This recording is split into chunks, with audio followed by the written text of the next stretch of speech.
Uhuru Kenyatta alituonya wa Kenya. Aliyekuwa rais wa 4 Uhuru Kenyatta Migai alikuonya sana kama wananchi kuchagua mtu ambaye ni mdomo tamu tamu.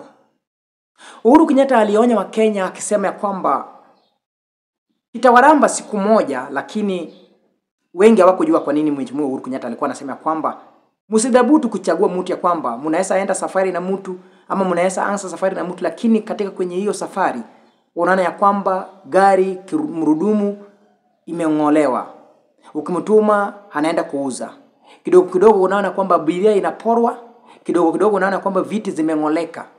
Akasema ya kwamba hata kama wewe ndio uko na hutu ya kutembea na mtu hadi mwisho, haiwezekani. Wakenya kimeturamba tena ndani ya Afrika na ndani ya ulimwengu. Rais William Samoei Arap Ruto, rais wa 5 wa Kenya, sasa mambo inazidi kwenda segemnege zaidi, kwa sababu uongozi wa Mheshimiwa Rais William Ruto, watu wengi wanamshuku sana na inatiwa doa na mambo ambayo serikali lake inafanya.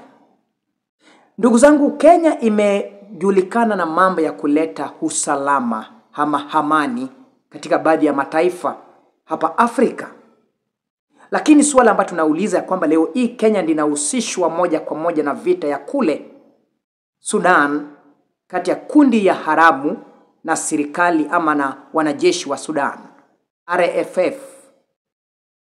Ndugu yangu, lazima tujiulize ya kwamba ni nini ilifanya serikali ya William Ruto ikafika mahali imefika, zile kundi ya haramu ambayo inapigana na wanajeshi wa Sudan.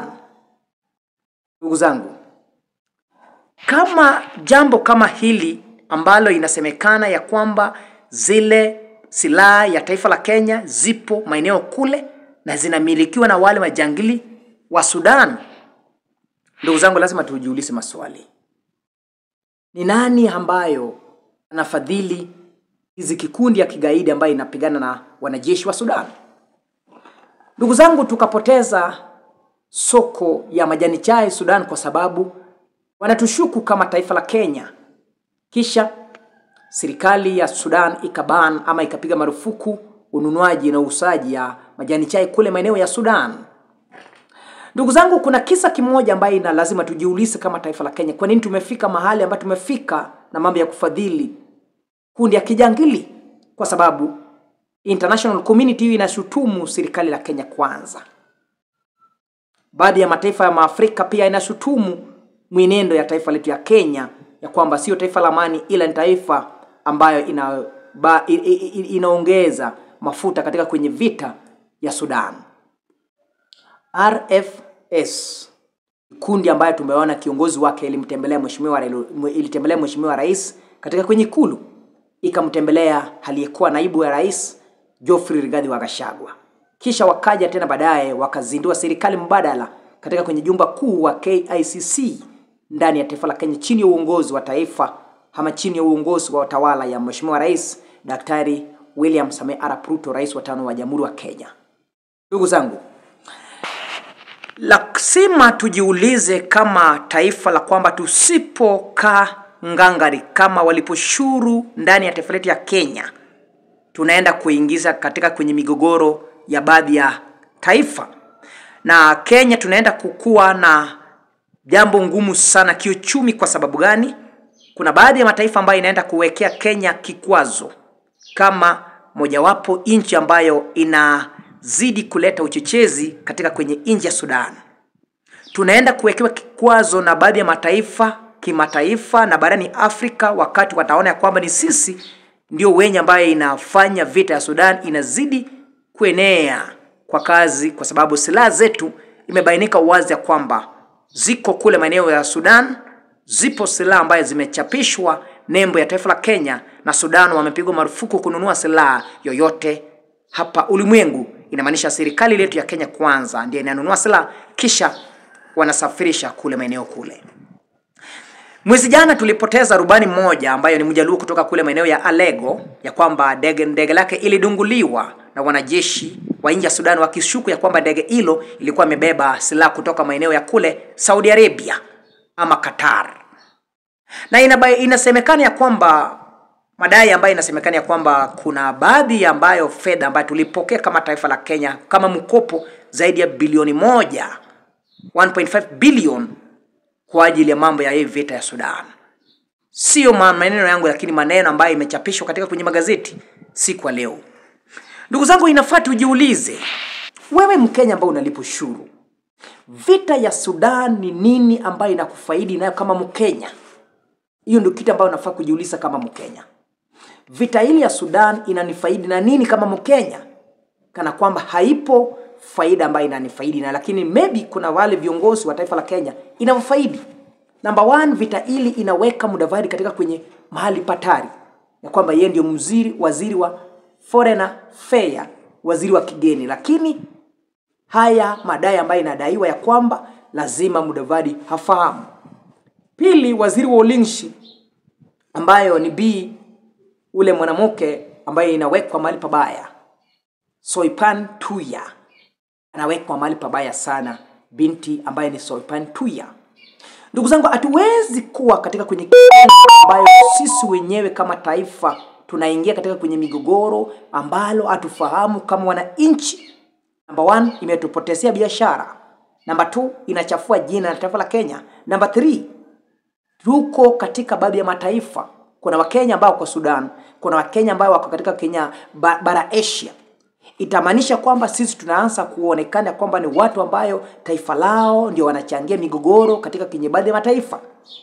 Swala ambalo nauliza, kama Amerika inaanza kuuliza maswali katika kwenye mienendo ya serikali ya Kenya Kwanza, UN inaanza kuuliza maswali ya taifa la Kenya kati yake na wale kundi ya kijangili, sasa tutaenda kuwekewa marufuku na tutasafa, kwa sababu ojenga yetu kama wananchi kuchagua mtu ambaye afahamu uongozi ni nini.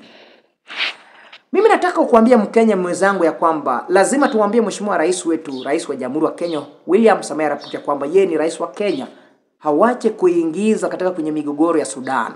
Itatuletea madhara kama taifa la Kenya, haitatuletea faida lolote kama taifa, kwa sababu wakati jina letu itakayochafuliwa na watu wa international community wanaanza kuona kwamba Kenya ni nchi ambayo wanapenda migogoro ama vita ya wengine, ndugu zangu, tunaenda kuwekewa vikwazo zaidi. Tumeona jinsi rais wa Rwanda Paul Kagame amewekewa vikwazo na baadhi ya nchi kule barani Ulaya. Namna sisi pia kama taifa la Kenya tunaenda kuwekewa vikwazo kama taifa la Kenya. Ni vyema mheshimiwa wetu Rais William Ruto hakae chini na aanze kutathmini uongozi wake na aanze kuangalia kwamba je, Kenya na Sudan ni wapi tunaingiana? Kisha rais aanze kupiga hesabu ya kwamba maybe kuna wale ambao walimpea shauri asiyefaa, lakini mimi ningependa kuambia mheshimiwa rais, tuache kuingia katika kwenye migogoro ambayo itatufaidi kama Wakenya. Tutapoteza udhamini ama tutapoteza umuhimu ya taifa la Kenya. Sasa tutaanza kuona ya kwamba ni sisi ndio tutachangia taifa lingine kupigana. Ni vyema tuanze kukaa chini kama wana uliposhuru, tuanze kujiuliza, ni wapi mahali mvua ilianza kutunyeshea, ama ni wapi mahali nyumba zetu ilianza kubomoka katika kwenye paa. Langu jina ni mjukuu wa bunduki kijana Uhuru Kenyatta. Kama ni mara kwa sana kuomba nipe support ya kusubscribe, like, comment, share. Ndugu yangu, nataka nikuambie kitu kimoja kama Mkenya, kwamba tusipochunga na uongozi wa Daktari Rais William Ruto, mimi naona katika kwenye njia tafuta kwamba nchi kama Amerika itaanza kuwekea vikwazo, IMF wataanza kuwekea vikwazo, World Bank ataanza kuwekea vikwazo. La kama hizo nchi ikianza kuwekea Kenya vikwazo, ndugu yangu, tunaenda kupoteza pakubwa, kwa sababu taifa la Kenya wanategemea World Bank, kwa sababu tunaiba kisha World Bank inatupea. Itakuwa bigumu sana. Hata hii mambo ya financial bill ambayo imesomwa ya 2025-2026 inaenda kukua ngumu sana kufadhiliwa. Kwa sababu gani? Uchumi ya Kenya itaporomoka. Uchumi ya Kenya itazidi kusambaratika. Kisha na maana kwa sababu biashara mingi itaanza kukataliwa. Na nikwambia kwamba kuna vitu muhimu ambayo nchi kama Amerika itaanza kupiga marufuku, haitaruhusiwa kuuzwa katika kwenye nchi ya Amerika. Pili, nchi kama England UK itaanza pia kupiga marufuku baadhi ya vitu kutoka taifa la Kenya, kwa sababu wanaanza kuona kwamba wanaingiana na mambo ya migogoro ndani ya taifa lingine. Langu jina Mjukuu, kaa hapa nitakufahamisha mengi ambayo inafanyika ndani ya ulingo ya kisiasa. Kaa hapa, mimi naweka jinsi ilivyo bila mapendeleo.